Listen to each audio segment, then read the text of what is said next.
Ganda nito, oh. Giardini Arowana. Siguro nasa 12 inches na siya. Ayan. Ang presyo niya ay 6,500. Ganda, oh.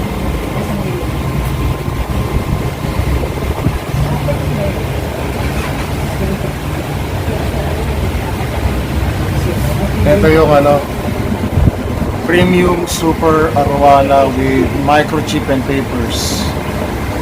Ganda. Siguro ito mga nasa 8 inches.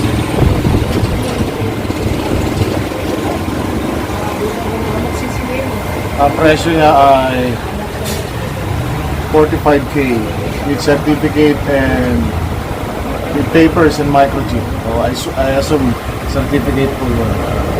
Tapos meron dito isa pa. Ganda ang ganda po. Ito ay premium golden crossback Arowana with certificate. Ganda.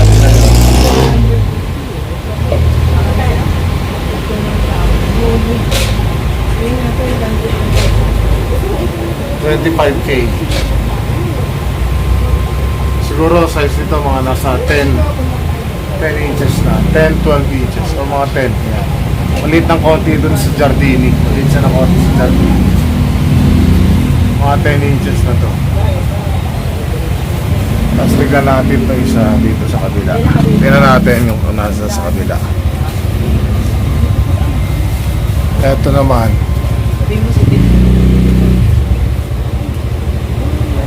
Ito mga kasing laki ng Giardini. Ito ay HP RTG with certificate 11K. Kaya mo. Maganda. Ang ganda, oh. Ganda niya, oh. 11. Ito isa dito. Alligator guard. Wala yata. Wala siya. Anyways.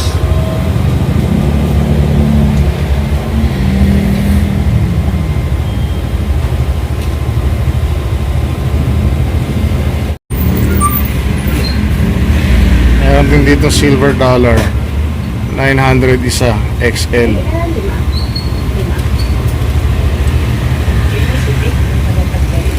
Yan mga pwedeng tank mate dun sa Arowana.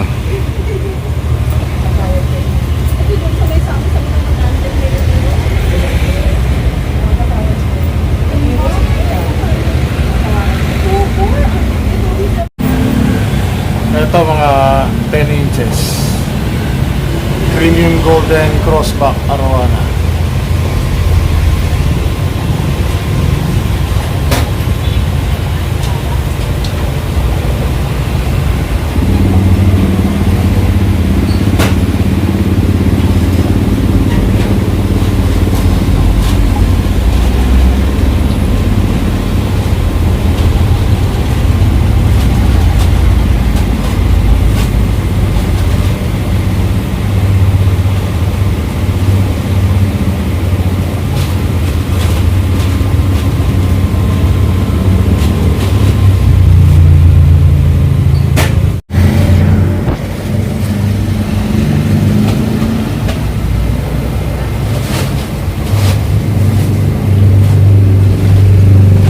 Mga glowfish tetra.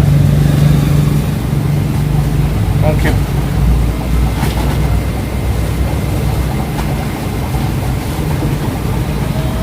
Colorful yun. Ang ganda.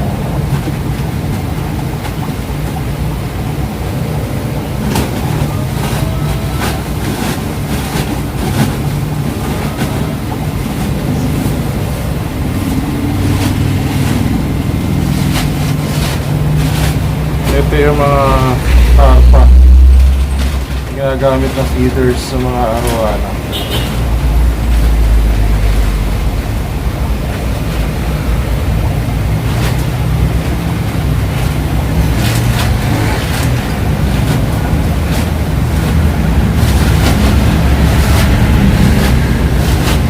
Ang ganda, hindi ko alam ang tawag dito.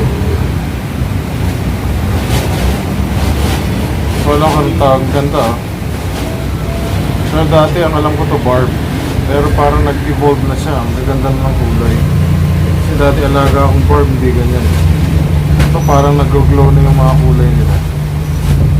Ang ganda.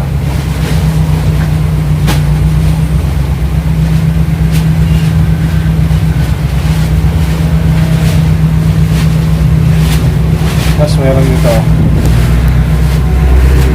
Siguro ito mga molly. Dami, ang ganda oh.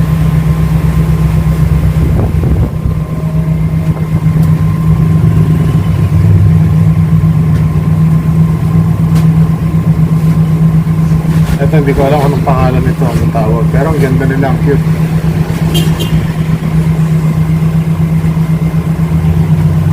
Pero naka-attract talaga sa akin dito yung ano, yung kanilang mga arowana, ang ganda, stick.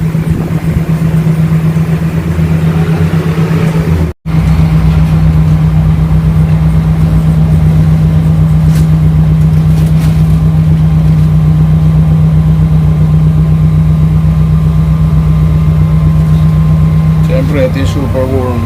Ayan, dami. Oh, yeah.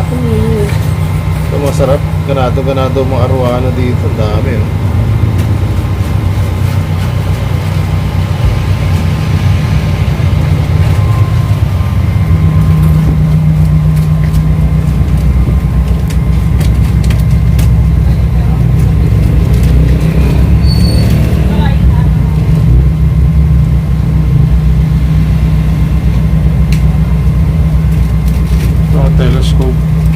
Telescope fish.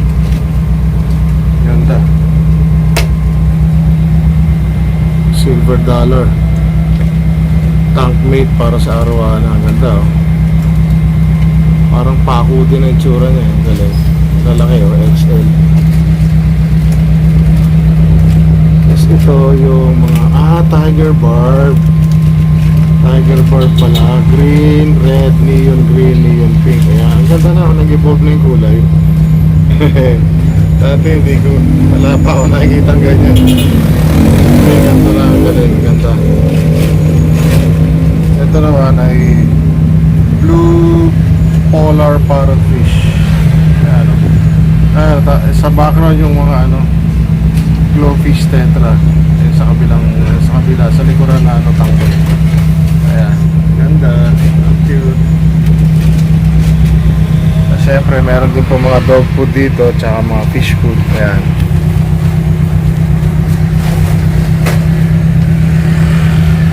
Meron din ito, pampa-energize sa aso. Meron mga feeds para sa pagong. Ayan. Ito para sa mga goldfish, mga ibang isda pa. Ayan, marami po, iba-iba.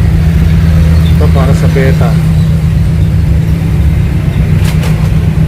Meron din mga pang scoop para sa pusa, sa leader sand, tsaka yung mga drinking bottle nila.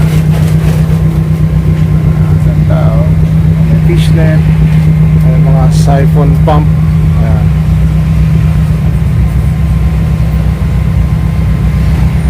Tapos may mga cat food, cat litter, may dog food, may mga dog food ang marami, ganda.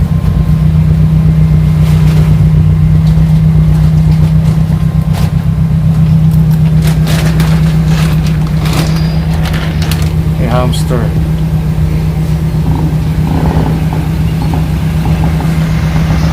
may dog shampoo.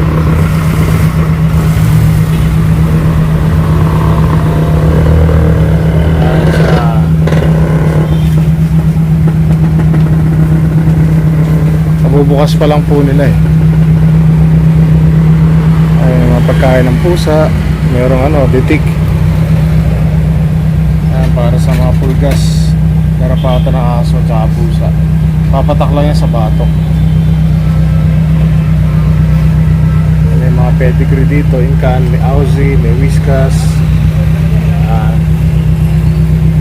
May mga prices na makikita nyo. May mga prices na sila.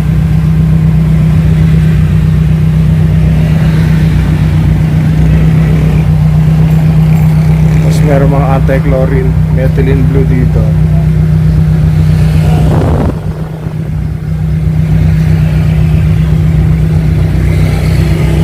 Nandiyan mga accessories ng pusa, ng aso, ng isda, yung kalat-timbangan, may mga dog food, top breed. Ano ba to? May puppy love, may feline fresh para sa cat litter, ayan po, iba-iba.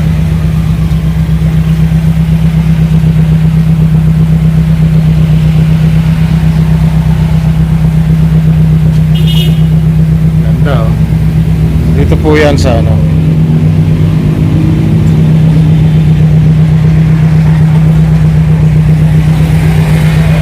Malu Pet Shop, wholesale and retail, buy and sell. Opo, yan. Dito po yan along Mayon Avenue. Ayan yung Mercury Drug, Mayon Avenue. Ayan yung Bonifacio Market. Ayan po ay Del Monte na doon sa kanto na yun. Doon, Del Monte na. Ayan yung crossing ng Bonifacio. Ito papuntang Blooming Street sa left side. Dito papuntang Del Monte. Dinerecho nyo papuntang Balintawak. Ayan yung Bonifacio Market. Ayan po. Ito Mayon Avenue. Ito papuntang Welcome Rotonda.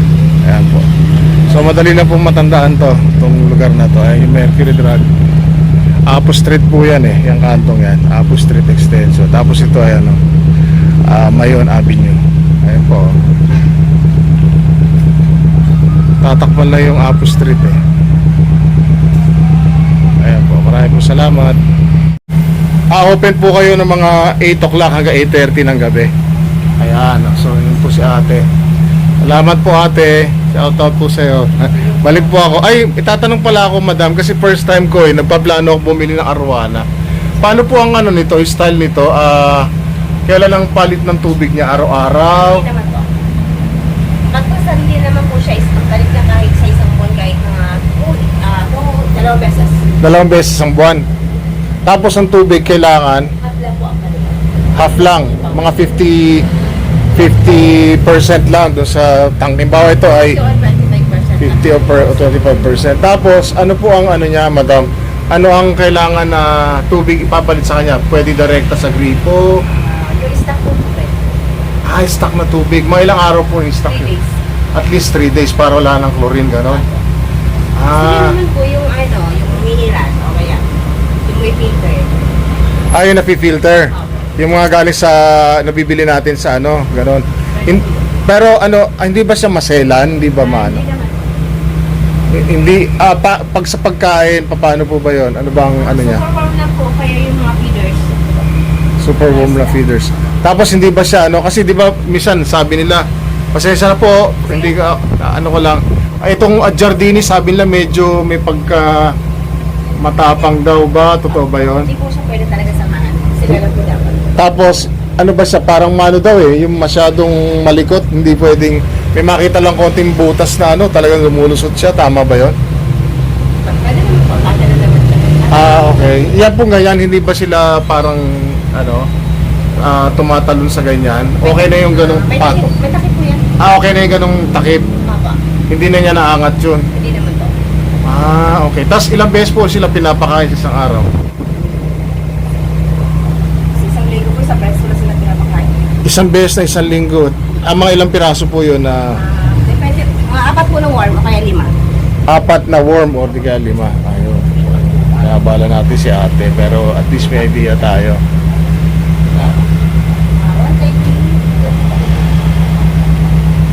Antayin natin uli si ate.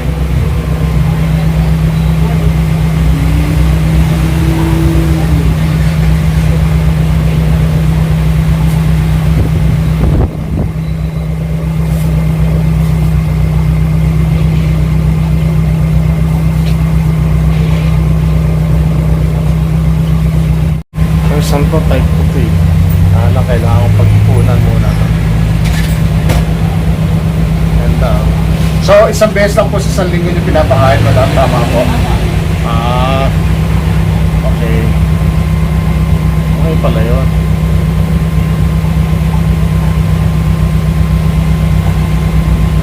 Ganda. Ano po yung mga possible na nagiging ano kaya nila? Parang nagiging tantrums nila, parang parang nagiging ano sila, yung nagkakaroon ng nabubugnot, meron bang ganun chance? Wala naman. Pag nagpapalit po ng tubig, parang may extra sila. Ah, okay.